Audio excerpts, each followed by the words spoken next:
40-50-60 عورتیں کسی جگہ نکل کے کوئی دھما چوکڑی کرتی ہیں تو وہ 22 کروڑ کے ملک میں رہنے والی ہماری پاک ماؤں کی نمائندہ کبھی بھی نہیں ہو سکتی۔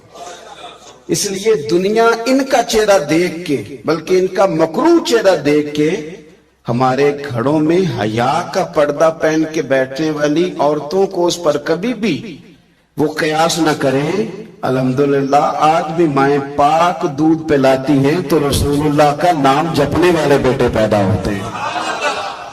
تو اس لیے کوئی ایسی مایوسی، کوئی ایسی کمزوری، کوئی یہ نمائندہ نہیں ہے۔ یہ تو چونکہ دنیا میں ہمارے یہاں ہوتا ہی ہے کہ کوئی بندہ کوئی فضول بات کرتا ہے تو میڈیا اسے کورج زیادہ دیتا ہے تو لوگ سمجھتے ہیں پتہ نہیں کیا ہوگا۔ ایسی کوئی بات نہیں ہے۔ یہ تو چند لوگ ہیں، وظیفہ خوار ہیں، خریدے ہوئے لوگ ہیں، اور ان کو جان بوجھ کے لا کے یہاں مسلط کیا جاتا ہے معاذ اللہ پاکستان کی شکل دکھانے میں۔ کچھ اپنے اس میں ملوث ہوتے ہیں تاکہ بگڑی ہوئی صورت لوگوں کے سامنے پیش کی جائے۔ یہ وطن ہے داتا علی اجویری کا اور بابا فرید الدین مسعود گنج شکر کا، یہ اللہ والوں کا وطن ہے، یہ حضرت محدث اعظم پاکستان کا وطن ہے۔ اس کے اندر اس طرح کے لوگ کس طرح پنپ سکتے ہیں؟ کوئی ان کا وجود نہیں۔ تو قرآن حکیم نے ہمیں کہہ دیا کہ جو بھی نیک عمل کرے وہ مرد ہو یا عورت ہو، تخصیص کوئی نہیں، ہو مومن مرد ہو چاہے عورت ہو، فَلَنُحْيِيَنَّهُ حَيَاةً طَيِّبَةً، ہم اسے پاکیزہ زندگی عطا فرمائیں گے۔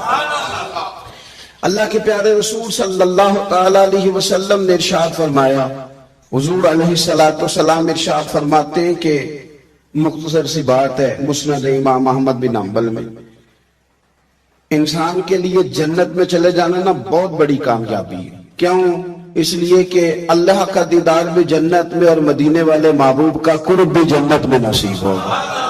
رسول کائنات علیہ السلام کے قرب میں بھی جگہ وہی جنت میں ملے گی، وہیں سب اللہ والوں کی زیارت ہے، وہیں سب کے لیے انعامات ہے، وہیں سب کا بسیرا ہے۔ قرآن مجید نے کہا اصحاب الجنتی ہم الفائزون، اصحاب الجنتی ہم الفائزون، یہ جو جنتی ہیں یہ کامیاب لوگ ہیں۔ تو نبی پاک صلی اللہ علیہ وسلم نے مختصر بات ارشاد فرمائی مسند امام احمد بن حنبل میں۔ حضور فرمانے لگے عورت 5 نمازیں پڑھے، اپنے روزوں کی حفاظت کرے، یعنی رمضان کے روزے رکھے، فرمایا اپنے خامند کی اطاعت کرے، نماز روزے کی پابندی کرے، خامند کی اطاعت کرے اور اپنی شرمگاہ کی حفاظت کرے۔ تو حضور فرماتے ہیں پھر قیامت والے دن نہ اس کے لیے جنت کھول دی جائے گی، وہ جس دروازے سے چاہے جنت میں داخل ہو جائے۔ پھر کھول دیا اللہ تعالیٰ نے اس کے لیے۔ 2 ہی باتیں، ایک یہ کہ نماز روزے کا خیال کرے، خامد کی اطاعت کرے، شرمگاہ کی حفاظت کرے، تو جنت کے جس دروازے سے وہ چاہے گی نا اس کو داخلہ دے دیا جائے۔ تو عورتوں نے بڑے مضبوط ایمان کا مظاہرہ کیا ہے، مضبوط ایمان کا۔ پہلی مثال دیتا ہوں جناب ہاجرہ کی۔ حضرت ہاجرہ رضی اللہ تعالی عنہا حضرت اسماعیل علیہ السلام کی والدہ ہیں، جناب ابراہیم خلیل اللہ علیہ السلام کی اہلیہ ہیں۔ میں نے پہلے بھی ایک دفعہ کہا تھا، پھر کہتا ہوں کہ آج کل نا کاکروچ دیکھ کے، چھپکلی دیکھ کے چیخ مارنا یہ خوف نہیں، یہ فیشن ہے۔ اسے پتہ چلتا ہے کہ یہ برگر فیملی ہے، اسے پتہ چلتا ہے یہ امیر لوگ ہیں۔ یعنی کاکروچ کھا جاتا ہے کہ چھپکلی کھا جاتی ہے، لیکن یہ نا جی وہ جی ہمارا بچہ چیخ مارتا ہے اس کو دیکھ کے، کیا مطلب ہے؟ بڑا پڑھا لکھا جی، بڑی سوبر فہم۔ یہ پڑھے لکھے نہیں، یہ بزدل ہونے کی علامت۔ کمزور پڑھنا، ڈرنا، خوف کھانا، اللہ تبارک و تعالیٰ پر ایمان رکھتے ہوئے توکل میں کمزوری کرنا، معاذ اللہ۔ مسلمان کا تو یہ نظریہ نہیں نا ہوتا، اور مسلمان عورتوں کا ہر وقت رونا کہ نصیب پتہ نہیں کیسے ہوں گے، پتہ نہیں کیا بنے گا، میرا تو کچھ بن ہی نہیں رہا۔ جب بات کرنا رو کے کرنا، جب سنانا دکھ کی سنانا۔ یہی حال ماں کا ہے، یہی بہن کا ہے، یہی بیٹی کا ہے، اللہ ماشاءاللہ کچھ اچھی بھی ہے۔ تو اس قدر زیادہ کمزور نظریات مسلمان عورتوں کے نہیں ہوتے۔ اور پھر ساری زندگی اگر یاد کرنا ہے تو دکھ یاد کرنا ہے، سکھ نہیں یاد کرنا۔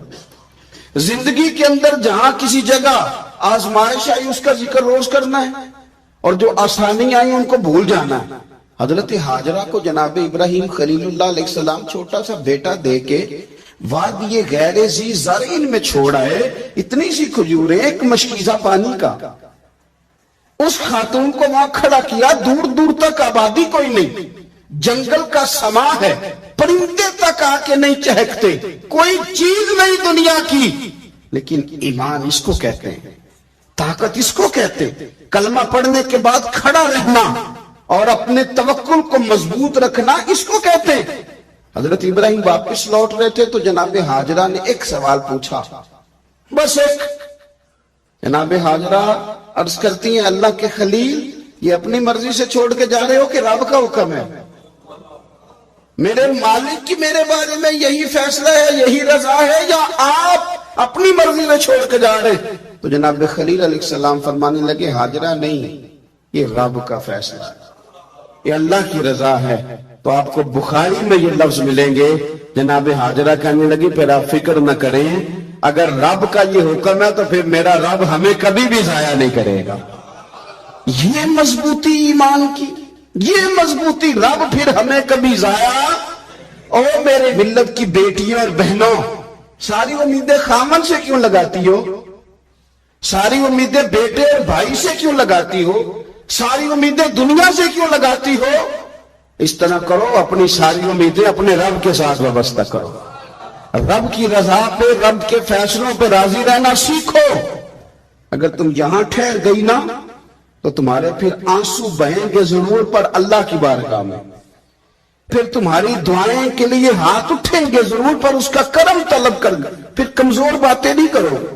اس طرح ایمان عورتوں کا مضبوط تھا، اسی طرح ہماری جو اسلاف میں خواتین گزری ہیں، صحابیات، ان کا نا تبلیغ کا جذبہ بھی بڑا مضبوط تھا، بڑا مضبوط تبلیغ کا جذبہ۔ حضرت ام شریک رضی اللہ تعالی عنہا قبیلہ بنو عامر سے تعلق رکھتی تھی، پر مکے میں آئی ہوئی تھی، گھر گھر جا کے رسول اللہ کا دین بتاتی۔ ان دنوں میں نہیں جن دنوں میں پھول پھینکے جاتے ہیں تبلیغ کرنے والوں پر، جن دنوں میں نعرے لگتے ہیں ان دنوں میں نہیں، ان دنوں میں جب چھپ چھپ کے لوگ دین کی بات کرتے تھے۔ حضرت زید بن ارقم رضی اللہ تعالیٰ عنہ کے گھر میں لوگ بیٹھ کے دین سیکھتے تھے۔ یہ خاتون، مجھے آج کہہ لینے دے یار، مجھے کہہ لینے دے، ووٹوں کی ضرورت ہو تو عورتیں گھر گھر چلی جاتی ہیں، ایک سیٹ کی ضرورت ہو تو بیویوں کو گھر گھر بھیج لیا جاتا ہے۔ یہ دیکھو، یہ ایمان ہے رسول اللہ صلی اللہ علیہ وسلم پر صحابیات کا، یہ کمال ہے کہ گھر گھر وہ بھی گئی ہیں، پر ووٹ کے لیے نہیں، رسول اللہ کے دین کے لیے، رسول اللہ کے دین کے لیے گھر گھر حضرت ام شریک جاتی، جا کے نا، اور وہ طریقہ تھا نا، عورتوں کو قائل کرتی، بڑے کٹھن حالات تھے اسلام پر، اعلانیہ کوئی بات نہیں کر سکتا تھا۔ حضرت ام شریک کہتی ہے میں عورتوں کو بلاتی، کہتی میری بات سنو، جب وہ قریب آتی تو میں نے نبی پاک کا دین بتاتی، سائیڈ پہ کر کے کونے میں نہ تھوڑا تھوڑا، او یار آپ ذرا اس کا لطف تو لیں، اس کا ذائقہ تو دیکھیں۔ حضرت ام شریک کہتی ہے میں گھر گھر جاتی بتاتی، تو کافروں کو پتہ چل گیا کہ یہ تبلیغ کرتی ہے، انہوں نے مجھے بلایا، کہنے لگے تیرے برادری اور قبیلے کا مسئلہ نہ ہوتا تو ہم تجھے قتل کر دیتے، اب ہم تجھے واپس بھیجتے ہیں۔ چند مردوں کو میرے ساتھ کیا، مجھے گھوڑے اور اونٹ کی ننگی پشت پر باندھ لیا۔ ننگی پشت پر لمبا سفر کرنا مشکل ہوتا ہے، پسینہ آئے، بڑی تکلیف ہوتی ہے گھوڑے پر بیٹھ، اب وہ کوئی کجاوا نہیں، کوئی چیز نہیں، اسی طرح باندھ کے لے گئے۔ اور فرماتی ہیں کہ 3 دن اور 3 راتوں کا وہ سفر تھا، رستے میں وہ خود چھاؤں میں بیٹھتے اور مجھے باندھ کے دھوپ میں ڈال دیتے۔ 3 دن میں نے زمین پر چلنے والی کسی چیز کی آواز نہیں سنی، لیکن وہ جب جب نبی پاک کے دین کی بات پوچھتے تو میرا کلیجہ خوشی کے ساتھ ٹھنڈا ہو جاتا، آنکھیں کھل جاتی اور میں کہتی کیا بات ہے میرے نبی پاک کے دین کی۔ اس کیفیت میں بھی وہ تبلیغ کی لذت اپنی جگہ موجود۔ حضرت ام شریک رضی اللہ تعالیٰ عنہ فرماتی ہے کہ جگہ انہوں نے مجھے لٹا دیا باندھ کر، پیاس بڑی شدید تھی، پانی پینے کو دیتے نہیں تھے، روٹی کھانے کو، ایک عورت کی بات کر رہا ہوں، یہ خاتون کی بات کر رہا ہوں۔ آج کل تو ہمارے بچے شام کو سالن ٹھیک نہ پکا ہو تو موبائل توڑ دیتے ہیں، یہ قوم نہیں میدانوں میں جا سکتی، جہاد نہیں کر سکتی۔ خاتون کہتی ہے کہ شدید پیاس تھی اور مجھے باندھ کے لٹایا ہوا تھا، مجھے جب تکلیف بڑھ گئی تو اچانک میں نے دیکھا پانی کا ایک ڈول برآمد ہوا ہے، میں نے اسے تھوڑا سا پی لیا، پر طلب ابھی باقی تھی، وہ پھر آ گیا برتن، میں نے پھر پیا، طلب ابھی باقی تھی، پھر برتن آ گیا۔ امام ابو نعیم نے اس کو لکھا ہے حلیۃ الاولیاء میں، فرماتے ہیں تیسری دفعہ وہ پھر بھرا ہوا ڈول پورے کا پورا آ گیا، اب میں نے پیا بھی، اپنے کپڑوں پہ بھی چھڑکا۔ جب وہ سارے بیدار ہوئے تو مجھے آگے کہنے لگے کہ تو نے ہمارا پانی استعمال کیا۔ فرماتی ہے پھر انہوں نے اپنے برتن دیکھے، مشکیزیں دیکھے تو بھرے ہوئے تھے، میرے قریب آ کے کہنے لگے یہ پانی کہاں سے آیا؟ تو میں نے کہا تم ابھی میرا عقیدہ نہیں سمجھے، یہ میرے رب نے مجھے دیا ہے، میرے رب نے مجھے دیا۔ فرماتی ہے مجھے باندھ کے لے جا رہے تھے، پر جب میری بات سنی نا تو بول کے کہنے لگے ہمیں سمجھ آ گئی ہے تیرا دین ہمارے دین سے بہتر ہے، تیرا عقیدہ ہمارے عقیدے سے بہتر ہے۔ اور ایک روایت میں یوں بھی ہے کہ وہ باندھ کے لے جا رہے تھے، پر یہ کمال دیکھا تو کلمہ پڑھ کے مدینے والے کے غلام بن گئے۔ صحابیات نے نا بڑا جم کے دین کا کام کیا، عقیدہ، پھر تبلیغ، پھر میدان جہاد۔ عورتیں جہاد میں جایا کرتی تھی، وہ زخمیوں کو پانی پلاتی تھی، مرہم پٹی کرتی تھی، پہلے اپنے جسم کے ساتھ بڑی بڑی پٹیاں لپیٹ کے لے جاتی، جہاں کسی زخمی کو ضرورت ہوتی وہ پٹیاں کرتی، اور اعصابی طور پر مضبوط رہ کے میدان کے اندر جہاد وہ بندہ کرتا ہے جو یقین کامل کی دولت جسے نصیب ہو، جسے پتا ہو کہ یہ میں مروں گا تو میرا مرنا رائے گا نہیں، اللہ مجھے شہادت کا درجہ عطا فرمائے گا۔ لیکن اگر یہیں سے بندہ اپنے آپ کو مطمئن نہ کر سکے تو میدان میں جائے گا۔ یقین کامل ہو، اگر ہو یقین کامل پیدا تو پھر کٹ جاتی ہیں زنجیریں، پھر انسان آگے مضبوطی سے آگے بڑھتا ہے۔ نبی پاک صلی اللہ علیہ وسلم جب جہاد کے لیے تشریف لے جاتے نا تو عورتوں پر کسی نہ کسی شخص کو نمائندہ بنا کے چھوڑ کے جاتے تھے۔ ایک دفعہ مولا علی شیر خدا کو بھی چھوڑ کے گئے، حضرت عبداللہ ابن مکتوم رضی اللہ تعالیٰ عنہ کو بھی ایک دفعہ چھوڑ کے گئے۔ ایک موقع پر نا حضور نے عورتوں کو ایک جگہ پہ چھوڑا پیچھے، تو وہ قلعہ تھا حضرت حسان بن ثابت رضی اللہ تعالیٰ عنہ، بڑا مضبوط قلعہ تھا۔ اس قلعے کے اندر خواتین ساری محفوظ کر کے ان کو وہاں بٹھا دیا گیا، حضور جہاد کے لیے چلے گئے۔ اب وہاں قلعے میں عورتوں کو اس لیے رکھا گیا تھا کہ یہاں یہودی بھی ہیں، تو ایسا نہ ہو کہ ہم باہر لڑیں تو وہ اندر سے کوئی شرارت کر دیں، لہذا عورتیں محفوظ رہیں۔ حضرت حسان بن ثابت رضی اللہ تعالیٰ عنہ کی ڈیوٹی تھی تلوار لے کے حفاظت کرنے کی، تو ایک یہودی آ گیا، وہ اب ٹو کرنے لگا، تجسس کرنے لگا کہ یہاں عورتیں ہیں تو کوئی مرد بھی ہے کہ نہیں، دائیں بائیں دیکھنے لگا۔ حضرت صفیہ رضی اللہ تعالیٰ عنہ نے توجہ کی، جناب حسان بن ثابت سے کہنے لے 1 منٹ لگا اس کی گردن مار دے، ایسا نہ ہو کہ یہ جا کے بتا دے، گردن اڑا دے۔